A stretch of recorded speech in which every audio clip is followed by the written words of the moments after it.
के दूसरे खड़े किए गए प्रत्याशी को हराने के लिए बीएसपी को चाहे बीजेपी व अन्य किसी भी सपा प्रत्याशी के मुकाबले में भारी पड़ रहे एमएलसी के प्रत्याशी को यदि वोट देना पड़ता है तो हम जरूर देंगे, लेकिन सपा के दूसरे खड़े किए गए एमएलसी के प्रत्याशी को हम किसी भी कीमत पर जीतने नहीं देंगे और इस पर बीएसपी अभी भी कायम है। अपने इस बयान पर बीएसपी अभी भी कायम है। हालांकि मेरे इस बयान को खासकर कांग्रेस व सपा आदि के लोग अपने राजनीतिक लाभ के लिए इसे काफ़ी गलत तरीके से भी प्रचारित कर रहे हैं, मुझे ये मालूम हुआ है।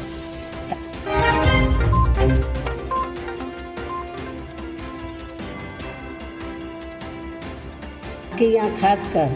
मुस्लिम समाज के लोग बीएसपी से अलग हो जाए और ये जो यूपी में 7 विधानसभा की सीटों पर बाई इलेक्शन हो रहा है, तो इस बाई इलेक्शन में मुसलमानों का वोट बीएसपी को ना पड़े। ये इसको गलत तरीके से मेरे इस बयान को प्रचारित कर रहे हैं ताकि यहाँ खास मैं फिर बोलती ताकि यहाँ खासकर मुस्लिम समाज के लोग बीएसपी से अलग हो जाएं, जिसमें इनको लाख जतन करने के बावजूद भी कोई कामयाबी मिलने वाली नहीं है, क्योंकि यहाँ प्रदेश के मुस्लिम समाज के लोगों को ये बात अच्छी तरह से मालूम है कि बीएसपी ने विशेष परिस्थितियों में या फिर पूर्ण बहुमत न मिलने की स्थिति में उत्तर प्रदेश में यहाँ की जनता के हित में जब भी बीजेपी के सहयोग से या फिर बीजेपी के साथ मिलकर अपनी सरकार बनाई है, तो तब फिर हमने दूसरी पार्टियों की तरह अपने राजनीतिक स्वार्थ में कभी भी अपनी पार्टी की मूवमेंट व विचारधारा के खिलाफ जाकर कोई भी गलत कार्य नहीं किया है और हमने केवल भारतीय संविधान के मुताबिक चलकर यहाँ सर्वजन व सर्वधर्म हिताय एवं सुखाय की नीतियों पर आधारित ही अपनी पूरी ईमानदारी व निष्ठा से सरकार चलाई है, जिसकी खास वजह से ये काफ़ी हद तक कमजोर हुई है। ये बात भी सर्वविदित है। लेकिन वहीं दूसरी तरफ जब यहाँ समाजवादी पार्टी सत्ता में आई है, तो तब यहाँ बीजेपी काफ़ी मजबूत हुई है तथा फिर ये सत्ता में भी आसीन हुई है ये पार्टी और सपा के खास वजह से ही अभी भी ये पार्टी यहाँ सत्ता में आसीन है। इसके साथ ही यहाँ मैं ये भी अवगत कराना चाहती हूँ कि बीजेपी के साथ मिलकर सरकार बनाने के बावजूद भी बीएसपी ने अपने चारों रहे शासनकाल में यहाँ एक भी हिंदू मुस्लिम दंगा नहीं होने दिया है। ये आप लोग रिकॉर्ड उठाकर देख सकते हो। बीएसपी के साथ मिलकर सरकार बनाने के बावजूद भी बीजेपी के साथ मिलकर सरकार बनाने के बावजूद भी बीएसपी ने अपने चारों रहे शासनकाल में यहाँ एक भी हिंदू मुस्लिम दंगा नहीं होने दिया है, जबकि वहीं दूसरी तरफ कांग्रेस व सपा का शासनकाल हिंदू मुस्लिम दंगों से काफ़ी भरा रहा है, जिसके अनेकों उदाहरण हैं, जिसमें हिंदू व मुसलमानों का काफ़ी जानी माली नुकसान हुआ है और इतिहास भी इस बात का गवाह है, जिसे ये झुटला नहीं सकते। इसके साथ ही हमारी पार्टी ने अपने चारों रही सरकारों में मुसलमानों को भी हर मामले में उनकी आबादी के हिसाब से उन्हें उचित प्रतिनिधित्व भी दिया है, चाहे वो जनरल इलेक्शन हो या बाई इलेक्शन हो। अभी यूपी में 7 सीटों पर बाई इलेक्शन हो रहे, तो 7 में से हमने 2 टिकट मुस्लिम समाज के को दिए हैं और इतना ही नहीं, बल्कि हमने यूपी में चाहे अकेले अपने बलबूते पर अपनी सरकार बनाई है या फिर बीजेपी के सहयोग से या उनके साथ मिलकर भी सरकार बनाई है, तो हमने यहाँ मुस्लिम समाज का भी किसी भी मामले में कोई भी नुकसान नहीं होने दिया। वैसे तो हमने सर्व समाज के हितों का पूरा ध्यान रखा है, लेकिन हमने यहाँ खासकर मुस्लिम समाज का भी किसी भी मामले में कोई भी नुकसान नहीं होने दिया है। और इसके लिए हमने अपनी सरकार तक की भी कुर्बानी दे दी है, जो ये सब जग जाएगा। और इस संदर्भ में यहाँ मैं उन्हें ये भी याद दिलाना चाहती हूँ कि जब सन 1995 में मेरी पहली बार बनी सरकार के दौरान मथुरा में बीजेपी व आरएसएस के लोगों ने यहाँ मुसलमानों की ईदगाह पर उनकी धार्मिक भावनाओं को ठेस पहुँचाने के लिए नई परंपरा शुरू करनी चाहिए,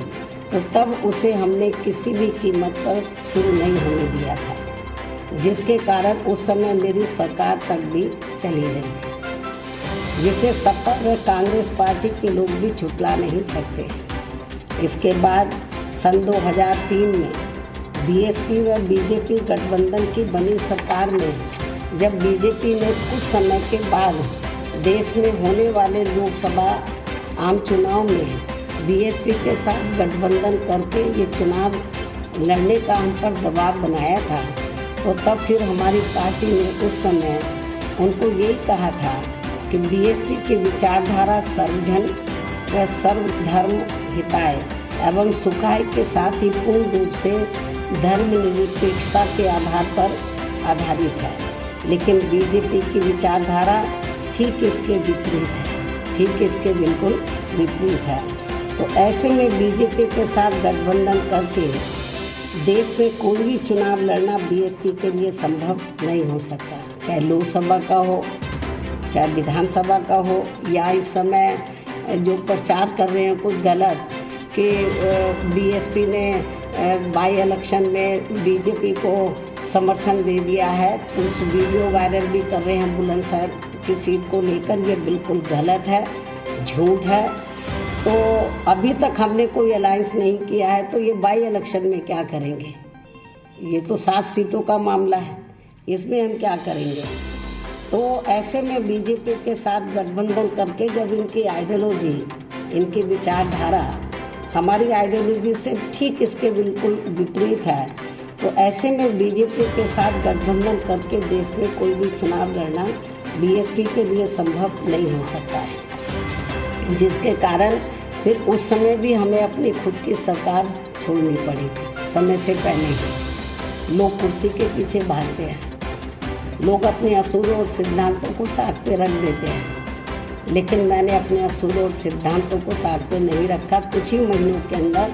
मैंने जब इनकी बात नहीं मानी तो मैंने अपनी सत्ता खुद छोड़ दी थी, जो इतिहास के पन्नों में खासकर यहाँ धर्मनिरपेक्षता को मजबूत बनाने के लिए हमेशा दर्ज रहेगा, वह याद भी किया जाएगा। लेकिन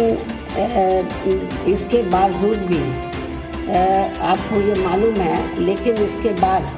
जब मैंने अपनी गवर्नमेंट खुद छोड़ दी थी कुछ ही महीनों के अंदर, और इनकी बात नहीं मानी बीजेपी की, ये चाहते थे कि हमारे साथ मिलके चुनाव लड़ें लोकसभा का, हमने मना कर दिया, आपकी आइडियोलॉजी अलग है, हमारी अलग है। तो उस समय केंद्र में बीजेपी की सरकार चल रही थी, लेकिन हमने अपनी गवर्नमेंट खुद छोड़ दी थी, कुर्सी खुद छोड़ दी थी, लेकिन बीजेपी, लेकिन उसके बाद क्या हुआ? तो उसके बाद फिर केंद्र में चल रही बीजेपी की सरकार ने एक और फिर अटेम्प्ट किया मेरे ऊपर दबाव बनाने के लिए, किसका? सीबीआई और ईडी का। सीबीआई और ईडी का गलत इस्तेमाल करके मेरे खिलाफ, मेरे माँ बाप भाई बहनों के खिलाफ, रिश्ते नातों के खिलाफ, तो इन्होंने एक ही दिन में रेड की सीबीआई द्वारा, और काफ़ी मुझे इन्होंने परेशान किया। तो लेकिन उस समय कांग्रेस पार्टी, ये भी मैं याद दिलाना चाहती हूँ, विपक्ष में थी, तो मुझे याद है तो उस समय श्रीमती सोनिया गांधी ने मुझे टेलीफोन करके ये कहा, रेड वाले जब रेड हो गई थी उसके बाद, कि जब हमारी सरकार आएगी आपके साथ ज्यादती हुई है, हम आपको न्याय जरूर देंगे। लेकिन इत्तेफाक ही था कि इसके बाद कांग्रेस पार्टी पावर में आ गई और कई साल तक सेंटर में पावर में रही। और हमने श्रीमती सोनिया गांधी को उनको ये याद दिलाया कि आपने जो आश्वासन दिया था हमें, हम आपसे गलत काम नहीं कराना चाहते, जो सही है जांच पड़ताल करके हमें न्याय दे दें। लेकिन कांग्रेस पार्टी तो बीजेपी की भी बात नहीं की और कांग्रेस पार्टी ने इस मामले को कई साल तक लटका के रखा और इसके आड़ में वो घिनौनी राजनीति करते रहे, हमें दबा के रखते रहे, लेकिन हमारे खून में दबना नहीं था। और फिर हमने ये फैसला लिया कि अब हम कोर्ट कचहरी में जाएंगे। हम कोर्ट में गए, माननीय सुप्रीम कोर्ट में गए और अच्छी बात यह है कि हमको माननीय सुप्रीम कोर्ट में न्याय मिला। और आज मैं पुनः इस बात को दोहराना चाहती हूँ कि बीएसपी किसी भी कीमत पर पूरे देश में खासकर यहाँ बीजेपी जैसी संकीर्ण व सांप्रदायिक